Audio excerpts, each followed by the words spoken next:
Yo, here with another video. We're gonna be reacting to some WrestleMania. It's 10 WWE moments that age horribly. And yeah, let's get to it.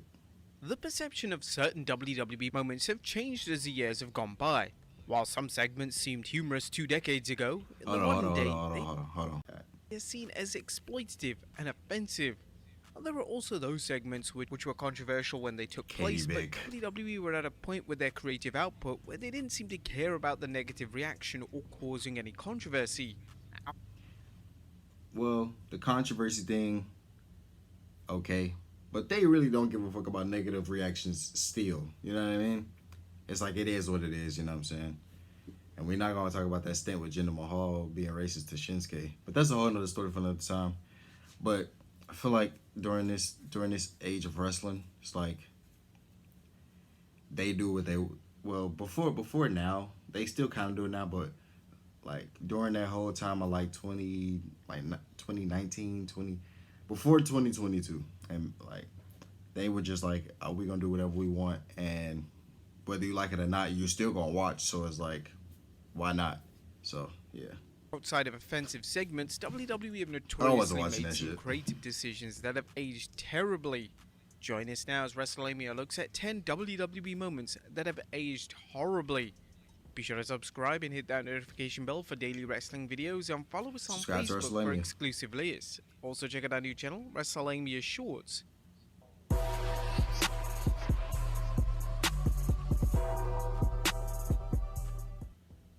Number 10, Jared, the Subway Guy. The Subway Guy, known as Jared Fogle, had a number of appearances on WWE television. Most notably, he would guest star on an episode of Raw in 2012, and WWE believed this would lead to mainstream exposure. But over a decade after his guest star stint, it's likely that WWE will never mention Fogle's name ever again. In 2015, it was uncovered that Fogle had committed some heinous acts, and ultimately he was sentenced to 15 years and 8 months in federal prison. If you don't know what they are, search the guy's name. Pretty much he was a pedo. Like, I'm pretty sure it was because he was messing with children. We don't rock with those people at all. WWE has smartly distanced themselves from Fogle, and on the WWE network, if his name is typed into the search bar, no results come up, which seems fitting for a man as despicable as Fogle. Number 9, Vince McMahon's racist comment to Sabu. WWE's relation. Hell, not even just Sabu shit. Sabu, Durag, Vince, keep it up, my nigga. Yo. The Muhammad Hassan angle, yo. And then after the reports of what they were talking about with the racist stuff in the boardrooms when they talk about like the segments and stuff, especially with the Bianca Belair stuff. Oh my, y'all just gotta read it, bro. Y'all just gotta read it, bro. It's not surprising that WWE has done some racist shit. Niggas done seen that shit. They've been doing it for years. Like Triple H done did it with Booker T. Like it. Bro be getting away with a lot of shit. Now he got a fucking warrant out for his, what is it, a warrant or something like that? They looking for his ass though. Relationship with Islamic-centered countries is well documented. Yet if they saw one specific clip of Vince McMahon, they would have a ton of questions. During the revamped ECW in 2007, McMahon had a notorious backstage interaction with ECW icon Sabu. Following the interaction, fans were left gobsmacked. McMahon would address Sabu by saying, "Well, I'll be damned. I thought I was in Texas. Hell, I'm not in Texas. I'm in Afghanistan. Hey boys, check it out. Here's a member of the Taliban." There are no words to accurately describe what McMahon was thinking when he made these comments. Quite frankly, there was no excuse, even in 2007, for a segment of this nature to air on WWE television. Number 8, Jinder Mahal. Bro, he's an okay. So they did bring it up. This man is something is up with his head. Like, bro, he's always in some type of allegations. Like something's wrong with him, bro. For real, something wrong with him. Mahals Racism. And not every WWE moment that has aged horribly occurred decades ago. One infamous moment took place in 2017, and it saw Jinder Mahal taking part in one of the most controversial and tested segments in the modern era. In a segment on SmackDown, Mahal would mock Shinsuke Nakamura's accent, and he would even compare the decorated star to Mr. Miyagi. Fans were quite speechless that this was taking place in 2017, and the backlash was so severe that WWE were forced to release an official statement. Just like many other TV shows or movies, WWE creates programming with fictional personalities that cover real-world issues and sensitive subjects. As a producer of such TV shows, WWE Corporate is committed to embracing and celebrating individuals from all backgrounds, as demonstrated by the diversity of our employees, performers, and fans worldwide. Yeah, it really wasn't a good look for WWE. Number 7, the That's so full of shit. 1999 Royal Rumble. Due to contemporary information about CTE, WWE have stopped Oh, chair shit. shots to the head indefinitely. WWE are so strict on this policy that they're even reluctant to show archive footage featuring the spot, and this has created Yeah. problems when highlighting one of their most infamous matches of the Attitude Era. It The lags 1999 when they Royal do Rumble it. featured The Rock and Mankind colliding in an I Quit match, and the match featuring The Rock brutalizing Mankind when sinister chair shots to the head time and time again was Yeah. unpleasant viewing. Now, this type of physicality would never be allowed on WWE programming. I just want to give a shout out to Mick Foley. I want to give him his flowers and stuff because that man put his body through hell and back for us, man. Like for our entertainment. Imagine I wasn't born during that time, but like still, like I still go back to like watch that shit. You know what I'm saying? The fact that he got hit in the head 15 times with the chair, I wouldn't be able to do it. Like no. And I get it, he did it for The Rock, but bro, I can't do it, bro. Today, which is without a doubt the right policy. Unfortunately for WWE, the match itself was documented on the Beyond the Mat documentary, which means footage of the chair shots often pop up when new fans watch the documentary for the first time, and it always leads to some criticism being directed towards WWE. Number 6, Carwin White. There have been some characters and gimmicks in WWE that have aged like milk. One of these gimmicks is the gimmick of Carwin White. In 2005, WWE would rebrand Chavo Guerrero as Carwin White. This gimmick saw Guerrero dye his hair blonde and denounce his Hispanic heritage. So Most of the stupid. content of the character, particularly during the promos, crossed the line, as Guerrero would often make questionable comments towards black members of the roster. The gimmick though was atrocious, and it failed to get over as the fans had no interest in seeing the gimmick on TV. Why The would it gimmick get almost over? went even further, as Guerrero wore a white sheet to the ring, and this was going to imply that Guerrero was a member of the Ku Klux Klan. But thankfully, this idea never materialized. Number 5, the racist storyline. WWE couldn't just book a traditional good guy versus bad guy match when booking Talking about Booker that T shit, versus bruh. Triple H at WrestleMania 19. Instead of the traditional approach to the storytelling selling the world title matchup, they decided to create one of the most controversial. The worst part about this though is that Triple H won the match. What the fuck? Like what, bro? He won the match. It made no sense, bro. It made no sense. WWE. Never mind, bro. Storylines of all time, as the storyline had racial undertones throughout which offended the fan base and made them completely disconnected from the product. In one particular promo during the build, Triple H would declare, "I think you're a little bit confused about your role in life here. You're gonna get to WrestleMania, but the fact is, Booker, somebody like you doesn't get to be a world champion. People like you don't deserve it. That's reserved for people like me." That's where the confusion is. You're not here to be a competitor, you're here to be an entertainer. That's what you do, you entertain people. Hell, you entertain me all the time. Go ahead, do a little dance for me. Go ahead, go give me one of those spinneroonies. Entertain me. That's your job.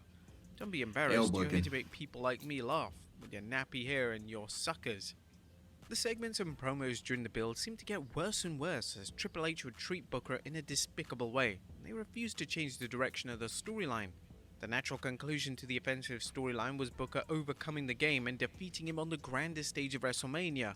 But WWE made the questionable decision to have Triple H win the match. Politics. Despite the match taking place at Big WrestleMania and politics. featuring 2 certified legends, the match is rarely mentioned by WWE. They clearly want to try and act like the storyline never happened, as it's certainly a storyline that should have never ever been pitched, never mind been put on TV. Number 4, Vince McMahon uses the N-word. For some reason, during the 2005 Survivor Why are most of this list is just racist shit, bro? It's just racist. These motherfuckers are racist, bro. What's going on, bro? For a series event, Vince McMahon decided to book himself in a segment where he proudly used the N-word. In a backstage segment, McMahon would take part in a promo with John Cena, and to close the promo, McMahon would refer to Cena as the N-word. McMahon would then walk past Booker T and Sharmell in one of the most tasteless segments WWE have ever He delivered. told him, what's good in the According to hood? Bruce Pritchard on his podcast, the segment doesn't hold up, but in a bizarre fashion, he tries to justify the segment by saying it was a different time and a different place. Now come on, this is 2005. Really was Different time, different place. Really? Right.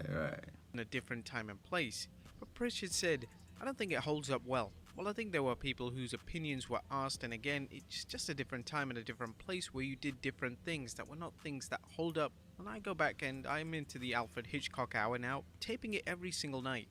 You sit there and you watch some of those things on television of men just basically slapping the ish out of women back and forth as if it was just another day at the office. It's just time has a way of making things cringeworthy. Again, That's equal different rights, equal time, fights. different place, different mentality. Number 3, the use of blackface. Now, WWE has a documented history of allowing talent to use blackface. The first notable instance of this occurred when Roddy Piper, who wore half blackface for his feud with Bad News Brown. Fast forward to the Attitude Era, blackface would be incorporated into a segment once again when X-Pac impersonated Mark Henry. And it's insane that WWE believed that this was a smart idea. Now, it's worth noting that during an interview with Uproxx, X-Pac did admit how much he regretted doing it for the segment, which was more of an apology than WWE as an organization have ever offered over the years. They don't get no fuck. It would also be used for Goldust during a match with Punk. Goldust was going through an identity crisis, so they made the decision to paint his face to supposedly represent the inner conflict. Number 2, the WrestleMania 20 main event. Now, WrestleMania 20 was to be the biggest event ever. However, due to Chris Benoit's actions in 2007, the show is rarely mentioned. The main event of the show featured Benoit winning the world title in a triple threat match, and then the show went off the air with Benoit celebrating with his family. WWE have tried to revise history when it comes to WrestleMania 20, and when the show is discussed in documentaries or publications of any kind, the Kane vs Taker and John Cena vs Big Show matches are usually the only 2 matches that are ever mentioned. I think with situations like this though, it's like it's always gonna be a situation where it's like you take it off of like your programming and not talk about it. But it's always gonna be somebody like, and if one person know it, everybody know it, and it's on YouTube and stuff like that. So it's like they're trying to, but it will never work out because new wrestling fans go more into detail on what was going on in wrestling back in the day, and eventually they're gonna find that. And then you have episodes like you have shows like Dark Side of the Ring and documentaries on it anyway, so they're gonna find out anyway.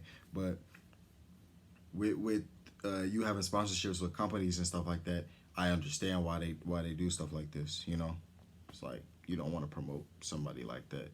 You know, a lot of it's weird because like you promote like you can't be promoting stuff like that. And then there's other wrestlers, not trying to compare, but there's other wrestlers who have done bad things too, and they still promote them. But you know, I'm not comparing that. Like what he did was still bad, and I understand from a company standpoint. But man, wrestlers can be weird. That's really what it is. Wrestlers can be weird. Yeah, they weird. On the network, the Benoit match is still featured, but his celebration with his family has been completely removed.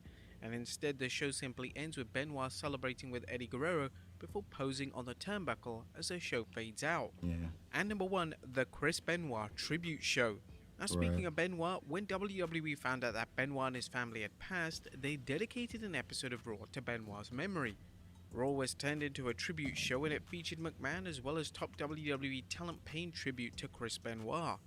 The truth though would soon surface in relation to what Benoit had actually done, and WWE were then forced to distance themselves completely. I think a big reason as to why like they want to sweep it under the rug too is because Benoit had his problems, but I feel like a good reason as to why he was going through that mental trauma and stuff is because of WWE and the CTE and the mental health stuff. Mental health wasn't really a big thing back then, and I really wish it was, because if it was, Benoit probably could have got some help. You know what I mean? Like he probably could have got some help like from some sources, some outside sources, going to a therapist, you know. And I'm not saying therapists wasn't a thing, like they weren't a thing back then, but it's just different, especially being a man. Like men didn't really like showing their emotions. They still don't today, you know what I'm saying? Like they still don't want to do that today, but people are more open about their emotions now, and I feel like Eddie was like the turning point of like him going downhill.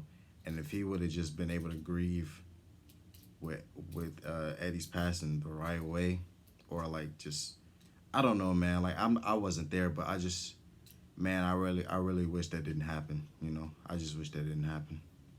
Like it's just you know it's just a lot of like unfortunate circumstances, man.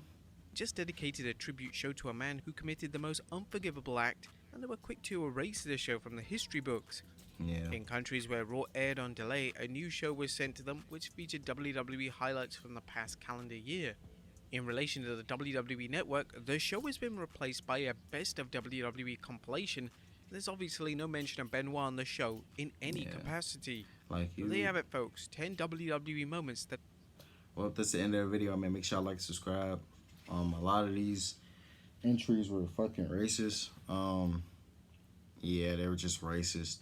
The Benoit tragedy is just something that will always, like, if you're a wrestling fan, it just seems like it will always come to light, whether it's theories on how, like, what happened, or like why did he do it, or just different stuff. It's just a really sad thing. I think the one of the segments that should have been on here was the On Hart incident. How he, you know, rest in peace on. How he passed away and they kept the show going on. That just wasn't right. That wasn't the right decision. They just seen somebody pass away and they continued the show. That's not okay. And just like, you know, Eddie's passing. Eddie's like it's a lot of sad things that happens in wrestling. A lot of disturbing things, but it's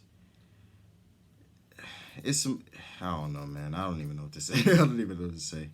But yeah, man, make sure y'all like, subscribe, and I'm out, man.